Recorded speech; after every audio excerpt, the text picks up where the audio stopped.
भगवती पुराण के अनुसार बांग्लादेश, श्रीलंका, नेपाल, पाकिस्तान और भारत में आदि शक्ति माँ जगदम्बा के 52 शक्तिपीठ हैं। इन सभी शक्तिपीठों की सुरक्षा के लिए उतने ही भैरव भी हैं, यानी हर शक्तिपीठ के साथ एक भैरव वहाँ मौजूद है।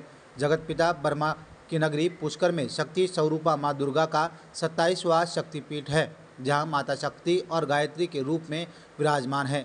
जगतपिता ब्रह्मा मंदिर से 3 किलोमीटर की दूरी पर नाला गांव में पुरहुता पहाड़ी की तलहटी पर माता का ये पवित्र धाम है। हाँ, शक्तिपीठ ही है। 52 टुकड़ा अपनी पृथ्वी में पड़े ने, तो इसका हाल की कलाई का मंदिर है, यहीं पड़ जाता है। चमत्कार तो का ये जो शक्ति का ये चमत्कार के लिए तो ये मंदिर बन रहा है। तो जो कम से कम छोटा सा मंदिर था, ज़्यादा से ज़्यादा 4-5 फुट का था, तो ये 40 साल के मया प्रगट ये मंदिर बना है। देश में शक्ति स्वरूपा माँ जगदम्बा के अनगिनत मंदिर हैं। माना जाता है कि इनमें 52 मंदिर ऐसे हैं जिनका सीधा संबंध आदि शक्ति माँ सती से जुड़ा है। भगवान शिव की अर्धाग्नि सती शक्ति के रूप में भी पूजी जाती हैं, जिनकी आराधना नवरात्रि में नवदुर्गा के रूप में की जाती है। माता के 52 शक्तिपीठों में से तीर्थ नगरी पुष्कर में माँ का 27वां शक्तिपीठ स्थित है।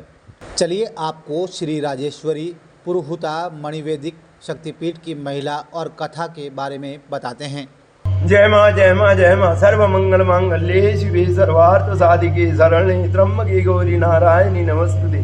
माँ भगवती शक्तिपीठ का ये दिव्य स्थानों के बारे में आप जनों को संकेत करते हैं एवं ज्ञात कराते हैं। यह गुप्त अज्ञात शक्तिपीठ के बारे में जानकारी दें, जो कि 108 सिद्धपीठों में से 15वां सिद्धपीठ पर्वत, जिनमें माँ सती के दोनों खंड कलाई विद्यमान, जो 51 खंड शक्तिपीठों में से 27वां शक्तिपीठ खंड विद्यमान, जो दोनों कलाई भाग को संस्कृत में मणिवन एवं दोनों कलाई को मणिवैदिक संबोधन हुआ। आदिकाल में पर्वत शिखर पर माँ का पिंडी रूप में विराजमान रही। उस समय एक वृद्ध भक्त अपने जीवन काल में अर्चना पूजा करने चले जाए करते। जन्म की वृद्धावस्था जर्जर अवस्था होने लगा, तब माँ से प्रार्थना करते हैं, माँ भक्तवत्सला आप तलेटी पर आ विराजो, ताकि मेरे साथ साथ जन समुदाय सुलभ दर्शन पावे। भक्त का निस्वार्थ प्रार्थना माँ ने स्वीकारा और इन्हीं दौरान ब्रह्मा जी की धरा में पूजनीय स्थली निर्मित होना। ब्रह्मा जी को यज्ञ में महादेव के बिना यज्ञ पूर्ण कैसे हो, इसीलिए महादेव को यज्ञ में सम्मिलित होने के लिए जोड़े की आवश्यकता रही। माँ सती के दोनों खंड आदिकाल से प्रथम ही विद्यमान रही, जिनमें एक खंड कलाई स्वरूप में परिवर्तित हुए। आलिंगन क्रीड़ा मुद्रा में नंदी पर विराजमान होने कारण स्वरूप का नाम हुआ मणिवैदिक। उत्पत्ति स्वरूपा शिव और सती माता। माँ गायत्री का प्राकट्य हुआ ब्रह्मा जी के यज्ञ दौरान। कारण बने माँ सावित्री स्वयं ब्रह्माणी यज्ञ में भाग नहीं ले पाई। लग्न मुहूर्त बीता जाने का समय हो रहा था, तब तक माँ सावित्री श्रृंगार में तल्लीन रही। तंद्रा आ गया। इन्हीं दौरान ब्रह्मा जी ने मानस द्वारा देवताओं के निवेदन से ब्रह्मा जी ने मानस द्वारा वेदों का आवाहन करते हुए माँ गायत्री का प्राकट्य किए। माँ गायत्री को मानस पत्नी की रूप से यज्ञ पूर्ण किए। यज्ञ पश्चात माँ गायत्री का प्रश्न रहा, देवता और ऋषिगणों आपने हमें उत्पन्न किए यज्ञ निमित्त, अतएव हमें अनुकूल स्थान की उपलब्धि हो। देवताओं ने साधुवाद किया। देवी गायत्री 12 कल्प के त्रेता युग में सती जी ने आत्मदह किए। पश्चात भगवान विष्णु के सुदर्शन द्वारा खंड भाग हुआ, जिनमें दोनों खंड कलाई का भाग पुष्कर के पुरहुता पर्वत में स्थित मणिवैदिक शक्तिपीठ विद्यमान। आप उस पीठ में निवास प्राप्त करें। तत्काल माँ गायत्री का 2 रूप बना। दिखाई देने वाला स्थूल स्वरूप ब्रह्मा जी के वामंगी बने स्वरूप में विराजमान अदृश्य शक्ति माँ सती के इस पीठ में निवास प्राप्त हुए, जिनमें एक खंड कलाई पुंज में माँ का निवास हुआ। गायत्री शक्ति स्वरूप का नाम, मणिवैदिक कलाई का नाम, गायत्री आदि शक्ति आकार पिंडी का, इसलिए स्वरूप का नाम हुआ मणिवैदिक गायत्री पिंडी स्वरूपा। यह तो हुआ दोनों खंड कलाई का परिचय। माँ भगवती वैष्णो अपने मूल स्थान में पिंडी रूप में विराजती है। गुरु के यज्ञ में आने के लिए उनको स्वरूप धारण कराना पड़ा। कारण बने स्वयं भगवान ब्रह्मा जी सारे तीर्थों के गुरु, इसलिए पुष्कर तीर्थ को गुरु तीर्थ पुष्कर संबोधन हुआ। ब्रह्मा जी के यज्ञ में सारे तीर्थ पर्वत सागर नदियां स्वरूप धारण कराते रहे। जिनमें माँ वैष्णो मूल स्थान में पिंडी रूप में विराजती हैं। गुरु के यज्ञ में आने के लिए उनको स्वरूप धारण कर आना पड़ा। यज्ञ पूर्ण होने पश्चात स्वरूप को मिटाए बिना पीठ में निवास प्राप्त किए, जिनमें प्रथम शक्ति अंश अवतार माँ वैष्णो के माँ महाकाली, माँ चामुंडा, द्वितीय तृतीय शक्ति माँ लक्ष्मी सरस्वती, जोड़े से नंदी पर विराजमान नाम अम्बे अम्बालिका, माँ गौरी के आधे भाग में गणेश जी, माँ गौरी गणेश।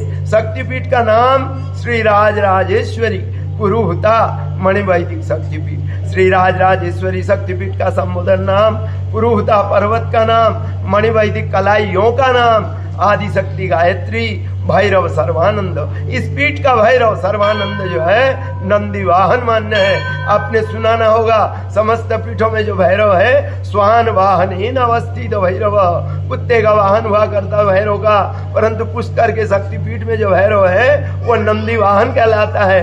क्यों कहलाता है कि 24 युग बाद ब्रह्मा जी के यज्ञ में माँ सती पुनः अपना भगवान शिव को स्वरूप में प्राप्त हुआ।